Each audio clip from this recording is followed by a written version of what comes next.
أعوذ بالله من الشيطان الرجيم. بسم الله الرحمن الرحيم. Lesson number 186, Surah Al-Furqan. Let's continue. Instead of believing in this Furqan, instead of living by this Furqan, there are people who, what do? They deny it. They refuse to accept it. And they raise objections against the Qur'an. Now, what are those objections that people raise against the Qur'an? We'll look at them. وَقَالَ الَّذِينَ كَفَرُوا, and those who disbelieve say, إِنْ هَذَا إِلَّا إِفْكٌ افْتَرَاهُ, this is nothing except a lie that he has fabricated. Who says this? Those people who disbelieve. Who did they say this to? To one another. To convince one another, to tell one another not to believe in the Qur'an. What do they say? That this Qur'an is nothing except ifkun, except a lie. And this lie, iftarahu, this man Muhammad sallallahu alaihi wasallam, na'udhu billah, what has he done? He has fabricated it. The word ifk, as you know, is used for a lie. But literally, what does it mean? Something that has been turned around from its original direction. And from this, the word ifk is used for a lie, for a slander. Why? Because it is turned away from reality. It is a statement that is turned away from reality. It's not reality. So they say it is ifk. It's a lie. It's a fabrication. And he has fabricated it, meaning it's not from Allah. But how could he fabricate all of this himself? They have an explanation for that. And what is it? That وَأَعَانَهُ عَلَيْهِ, and he has helped him. Who? قَوْمٌ آخَرُونَ, some other people. أَعَانَهُ, عَيْن, waw, noon, عَوْن. What does عَوْن mean? Help. Any other word from the same root? نَسْتَعِين. So, an i'ana is to assist someone, to aid someone. So, he has been aided by قَوْمٌ آخَرُونَ, some other people. Who are they referring to? A group of the Ahlul Kitab. There were some Roman slaves who lived in Makkah, who knew their scriptures. And so the people said that Muhammad sallallahu alaihi wasallam, he has learned some of these stories from them, and this is how he has been aided by these people to come up with these stories and to come up with this book, and now he's claiming that he's a prophet of Allah. أَعَانَهُ عَلَيْهِ قَوْمٌ آخَرُونَ. Allah subhanahu wa ta'ala says, فَقَدْ جَاءُوا, in fact they have come, meaning they have done. These people who claim the Qur'an is a lie, they are committing zulman, injustice, wazura, and a big lie. Falsehood. What they're doing in reality is injustice, zulm. What does their zulm refer to? That by accusing the Prophet ﷺ of fabrication. And zur, what does zur mean? A big lie. Compared to ifk, zur is a big lie. Zur is basically zai wawra, zawr, which is to bend something. From the same root is the word azwar, which is a person with a hunched back. And zur is used for such a lie that is presented as truth. It's actually a lie, but it's presented as a statement that is truthful. It seems to make sense, but it's actually a lie. And in order for a person to do that, how much does he have to lie? A lot, isn't it?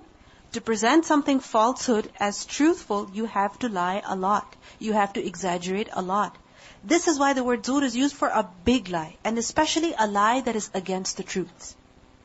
A lie that is said against what? The truth. So فَقَدْ جَاءُوا ظُلْمًا وَزُورًا. They call the Qur'an ifk. What does Allah call them? What does Allah call their statement? Zur. So we see that the mushrikeen, the disbelievers, they try to invalidate the Qur'an. How? By calling it a fabrication.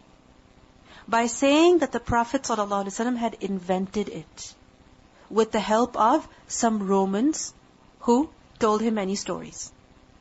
Now, this claim, this accusation is completely false. Why? Because it does not make sense that someone who does not speak the language would help someone produce a piece that is so eloquent and that is so profound. Think about it. The Roman slaves who lived in Makkah, what was their language? Was it Arabic? No, it was not Arabic. It was some other language that they spoke. And the Quran is so eloquent, it is so profound, that there were many poets who, when they heard even a few verses of the Quran, what happened? They gave up their poetry. They said, we're not going to say any more poetry again. We have been utterly defeated. So this is how eloquent the Quran is. And how is it possible that someone who does not even speak the Arabic language would help someone produce something that is so eloquent, so profound? If you think about it, if you are ever writing something and you need someone's help, you need someone to edit your work, who will you ask to help you? Someone who is better than you. Someone who has more knowledge than you. Someone who is more eloquent than you. So these Romans, their first language was not Arabic. We learn in Surah An-Nisa, ayah number 82, that وَلَوْ كَانَ مِنْ عِنْدِ غَيْرِ اللَّهِ لَوَجَدُوا فِيهِ اخْتِلَافًا كَثِيرًا. That if this Qur'an was from other than Allah, then the people would find in the Qur'an many, many contradictions. Many ikhtilaf. But we don't see this in the Qur'an. What does that show? That it is from Allah. It is from one source. It is from who? One source. Now this was the people of that time. They used to accuse the Prophet ﷺ in this way. But we see that even today, even in this present day, there are many people who say that the Prophet ﷺ authored this book himself. And they say that he learned it from some Roman slaves who lived in Makkah. They knew some stories from their scriptures, and they taught him those stories, and then he came up with the Qur'an. Now this claim again is what? It is false. It is absolutely false. But why do people say this? Because they find a lot of resemblance in the Qur'an and the previous scriptures. That the stories that are mentioned in the Qur'an, they're very similar to the stories that are mentioned in the previous scriptures. There are slight differences, however, the stories are the same. Now, what's the reason behind that? Why do we have similar concepts that are in the previous scriptures as well as the Qur'an? Because the source is the same. Allah is the one who sent the previous scriptures, and He is the one who has sent this Qur'an. This is why there is resemblance. The resemblance is not because the Prophet ﷺ copied it off the Torah and the Injil. No. It's because the source is the same. And we see that the Prophet ﷺ, he lived for some time. And after that, he passed away. But we see that he died, he passed away. However, the Qur'an, it still remains today. And this Qur'an is a living miracle. It is a criterion. It distinguishes between truth and falsehood. And it's not possible that a book has survived so long, unaltered, unchanged, and we say that a person has authored it. A human being has invented it. When this Qur'an guides in all aspects of life, in all aspects of life, any person can relate with the Qur'an. From someone who is highly educated to someone who is not that educated. From a man to a woman, a child and an adult. Every person can relate with this Qur'an. What does that show? It cannot be the word of a human being. And also if you look at it, the Qur'an was revealed over a period of 23 years. If someone writes a book in 23 years, what happens? Their thinking changes over time. Isn't it so? Isn't it so that you're writing an email and you just save a draft and you go look at it the next day? What happens? You change it. You say, forget about it. I'm not going to send it. You alter it. Because human beings, their thinking changes. Their feelings change. Their emotions, they change. But we see consistency in the Qur'an. Consistency in the themes, in the message, the core messages. There's a lot of consistency. What does it show? It cannot be the word of a human being. Where it is so eloquent and so powerful and so convincing, it cannot be the word of a human being. So the fact that the Qur'an lives on till today, it shows that this is from Allah subhanahu wa ta'ala. And this Qur'an is from Allah. He sent it ala abdihi, and a slave would never do anything against what the master had instructed him. So everything in the Qur'an is from who? Allah subhanahu wa ta'ala. It's not the word of a human being. Now there are many people who try to refute the Qur'an, who try to raise such objections against the Qur'an. Why? Because if the Qur'an is refuted, if the Qur'an is made doubtful, then the entire religion is going to collapse. Isn't it so? Because this is the foundation. This is the foundation. If this is shaken, if this is demolished, then the entire deen is going to collapse. So the people of that time, they attacked the Qur'an to invalidate the Qur'an. And the people of this time as well, they're trying the same. But can they ever be successful in doing so? They can never be successful. In Surah Fussilat, ayah number 42, we learn, لا يأتيه الباطل من بين يديه ولا من خلفه تنزيل من حكيم حميد. Falsehood cannot approach it from before it nor from behind it. No falsehood can enter this book. No falsehood can invalidate this book. Because it is a revelation from who? A Lord who is wise and praiseworthy. More accusations against the Qur'an. More objections. وَقَالُوا أَسَاطِيرُ الْأَوَّلِينَ. And they say that it is legends of the former people. The Qur'an is what? Stories. Stories of who? The former people. Which were invented by the former people? Or they're about the former people? Asatir is a plural of ustura, from the root letter sin tara. And it's used for such a story that is written down, it is widely narrated, it is widely accepted, but it is known to be false. It is understood as false. So they say the Qur'an is only stories, asatirul awwaleen, iktatabaha. And the thing is that he has forged it. He has had it written down. Iktataba from the root letters, kaf, ta, ba. What does kitab mean? Kitab, book, but it also means kitaba, writing. And iktataba is to write, to have someone write down what you dictate to them. So it is to dictate something to someone and have them write it down. So iktatabaha. And iktataba is also to write something that has been fabricated. To record something that has been invented. Something that is false. So obviously they knew that the Prophet ﷺ could not write himself. So what has he done? He has made up these stories, or he has heard these stories, and he has asked some people to write these stories down for him. And then obviously he cannot read himself, so what happens? فَهِيَ تُمْلَى عَلَيْهِ. So it is dictated upon him, بُكْرَةً وَأَصِيلًا, in the morning and the evening. Tumla from the root letters, Mim, Lam, Waw.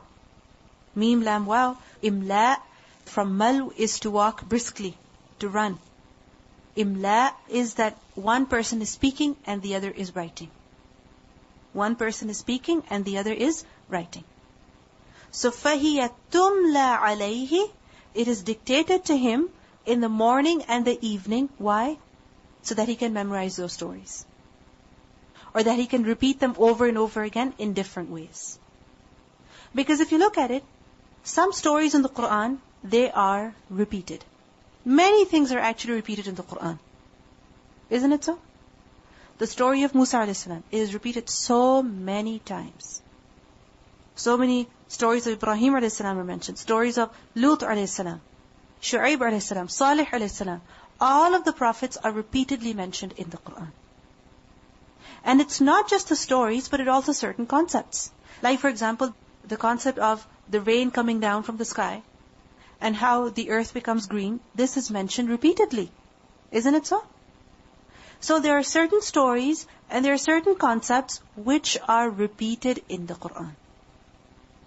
And there are people who do not like this repetition.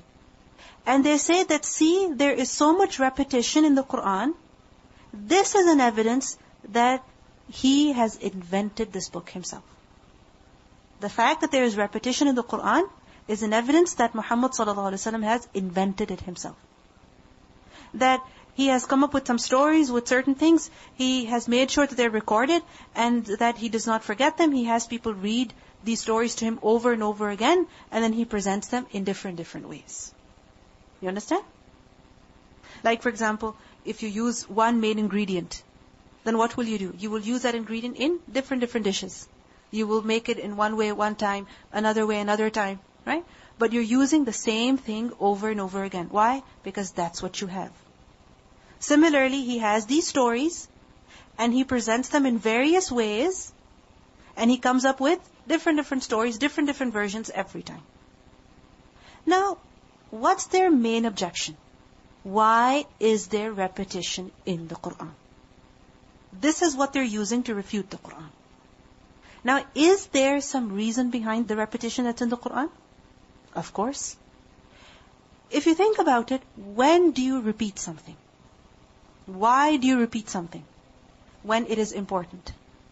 Like, for example, you wash your face every day, despite the fact that you washed it yesterday and the day before. But you wash it again today, and you'll wash it again tomorrow. Why? Isn't it enough to wash your face once in a lifetime? No. It's necessary. Similarly, you eat again and again. Why?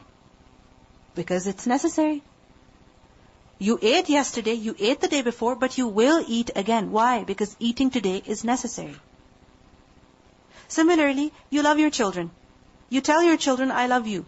You show affection to them. You hug them. Do you do that only once? No, you do that again and again. Isn't showing affection to your children once enough? No. Whatever is important, you have to repeat it. You have to repeat it. So something that is important is repeated over and over again. Now, if you like something, no matter how much it is repeated, you don't find it burdensome. Isn't it so?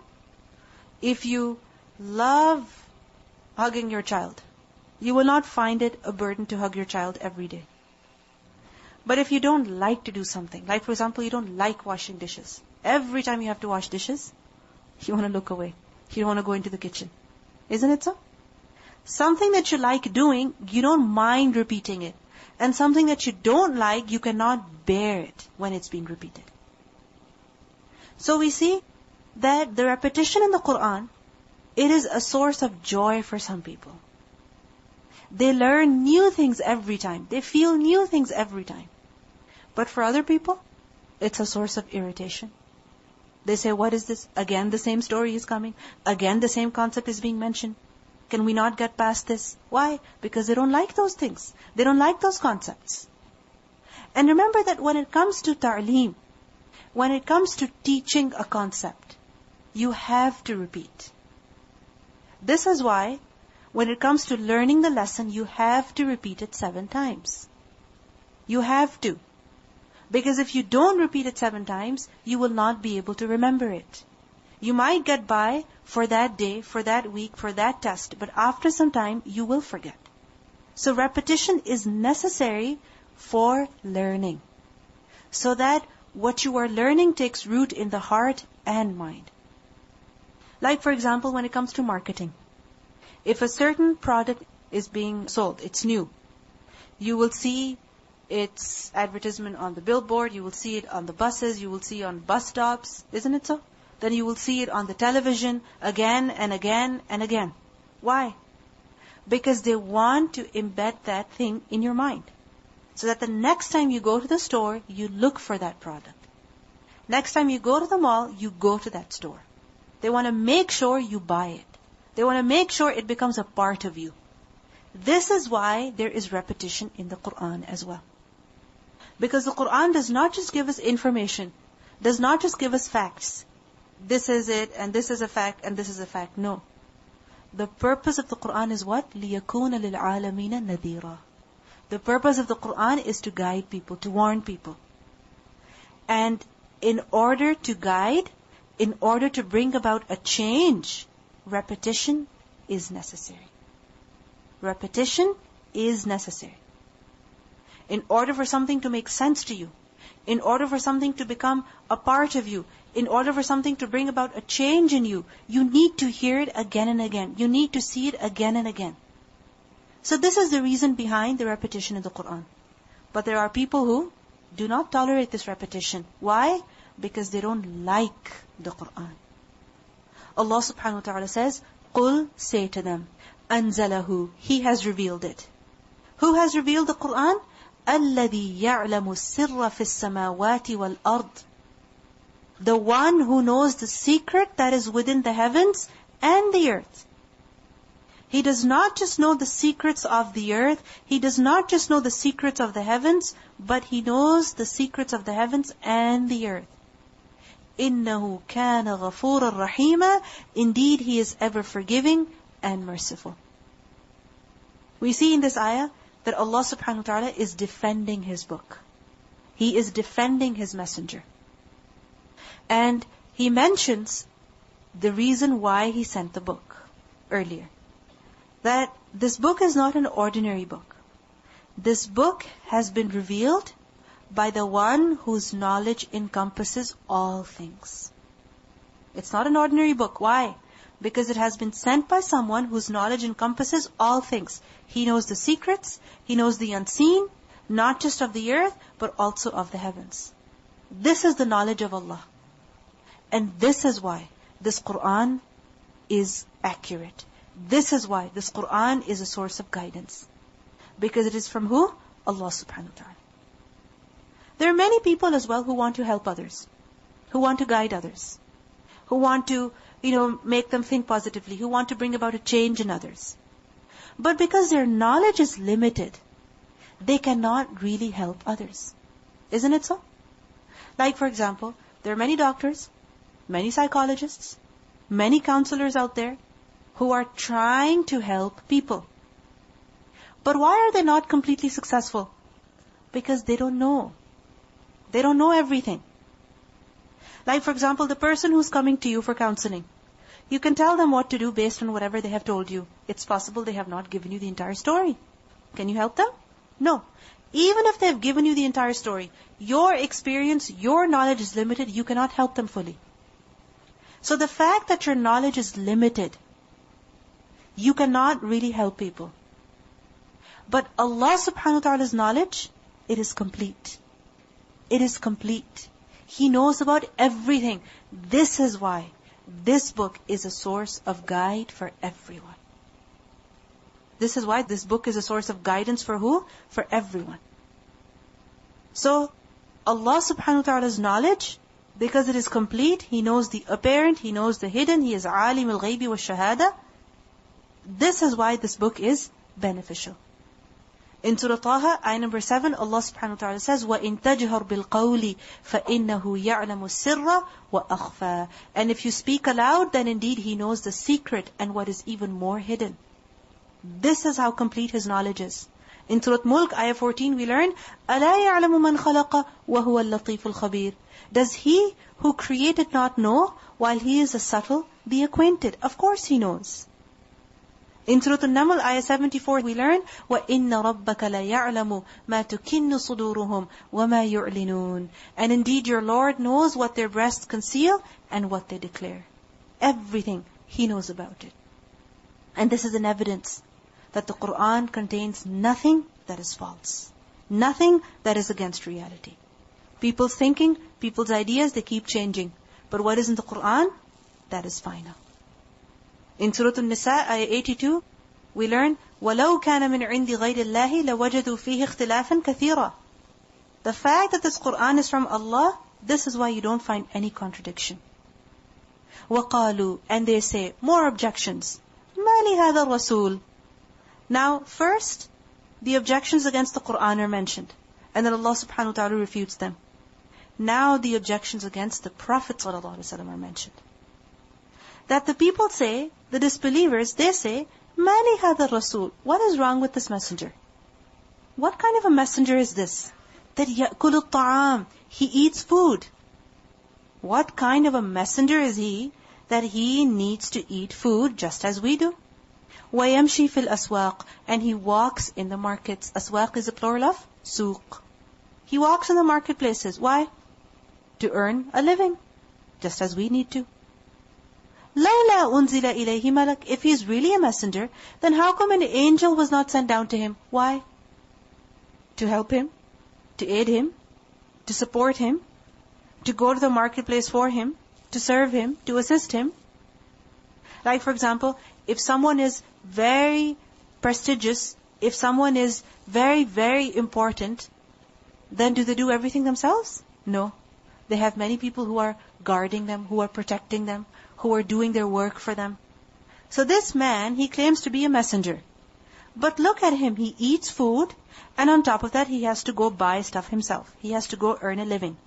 If he's really a prophet, then why has an angel not been sent to him to help him, to support him? فَيَكُونَ مَعَهُ نَذِيرًا, and that angel would be with him, a nadhir, a warner. So, first of all, they call the Qur'an a fabrication.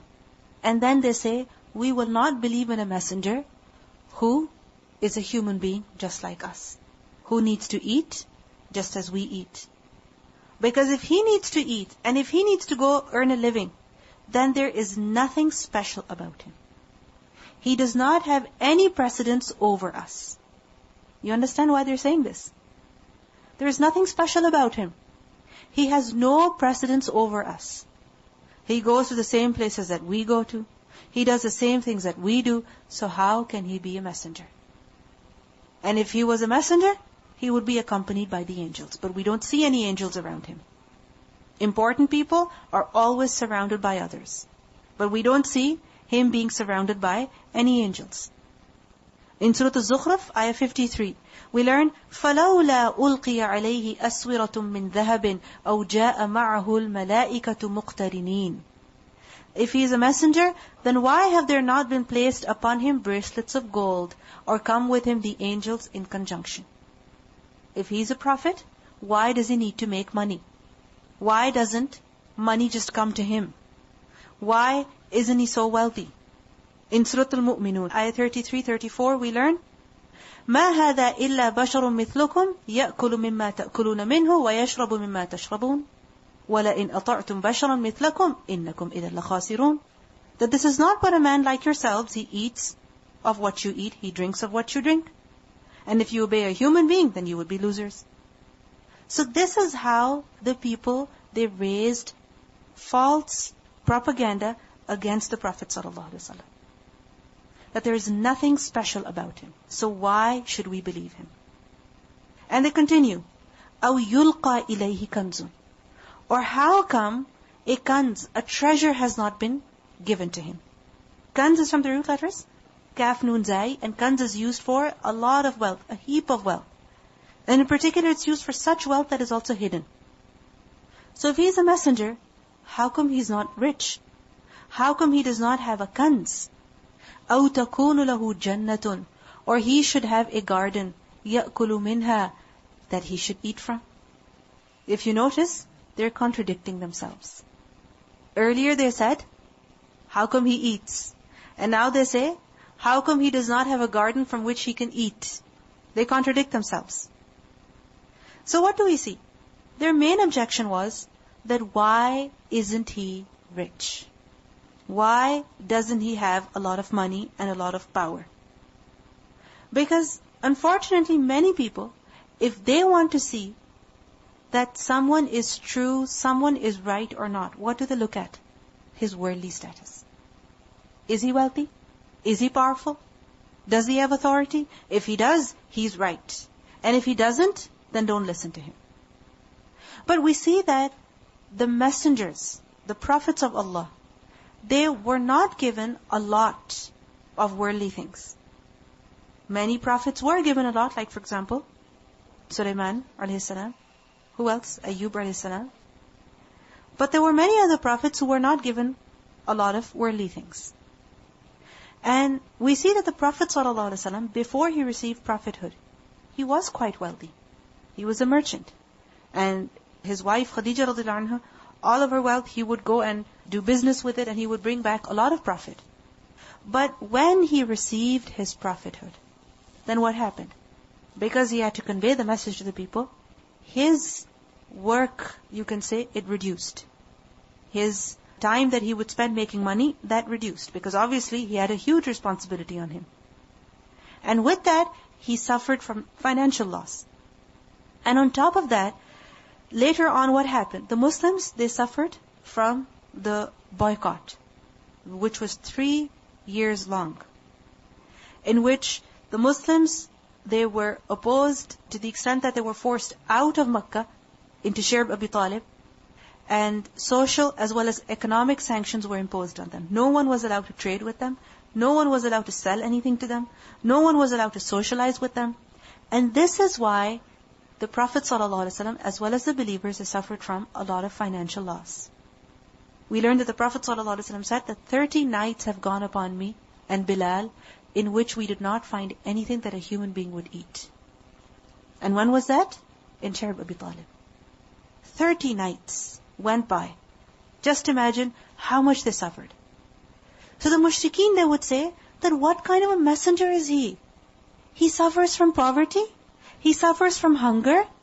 He suffers from opposition, so many hardships. If he's supposed to be a messenger, then how come he's not helped by God?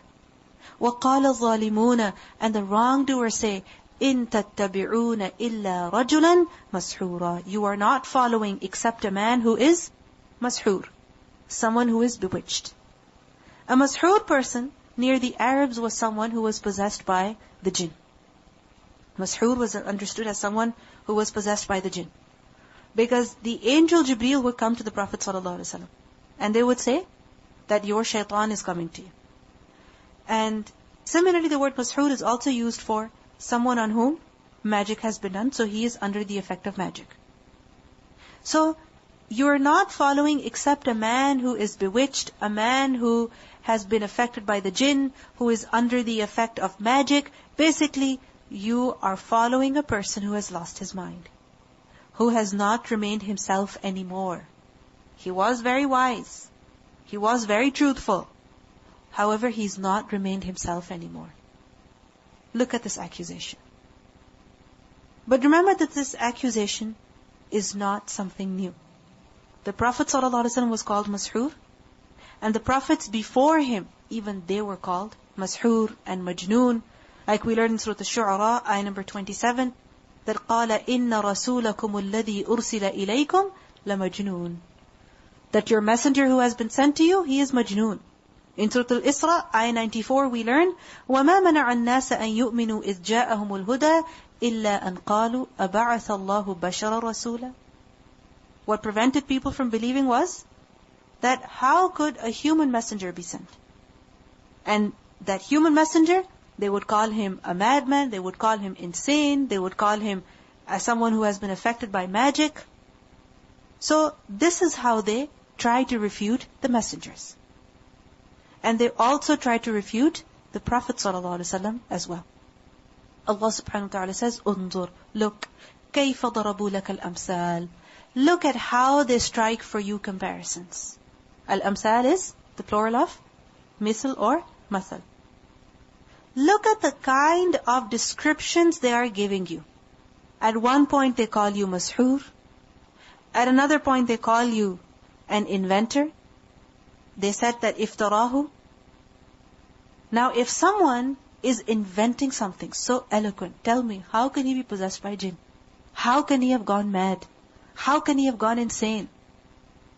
Someone who is in his right mind only can say something very eloquent. Only he can say something that is not contradicting. So look at the kind of descriptions they give you. They call you mashur, they call you a liar, they call you a magician, they call you a forger. فَضَلُّوا. They have gone astray. How? By giving you all of these accusations. By accusing you in this way. They have gone astray. فَلَا يَسْتَطِيعُونَ سَبِيلًا. So they will not find any way, meaning any way to guidance. They called him mad. But they forgot that they themselves had gone mad because they were not using their mind. They were not using their intellect. In Surah Hud, ayah 20, we learn, مَا كَانُوا يَسْتَطِيعُونَ السَّمْعَ وَمَا كَانُوا يُبْصِرُونَ. That the people, they were not able to hear, nor did they see. The truth was so evident. It was so clear. Still they were not able to see the truth. It was so obvious that Muhammad ﷺ was not lying. Whatever he was saying was true. Miracles were shown to the people. When the truth is so clear to someone, still he does not believe, what does it mean? He is not using his mind. They say to the messenger, you're not using your mind. But in reality, they were not using their mind. In Surah Al-Kahf, ayah 101, we learn, الَّذِينَ كَانَتْ أَعْيُنُهُمْ فِي غِطَاءٍ عَنْ ذِكْرِي وَكَانُوا لَا يَسْتَطِيعُونَ سَمْعًا. Those people whose eyes had been within a cover, removed from my remembrance, and they were not able to hear.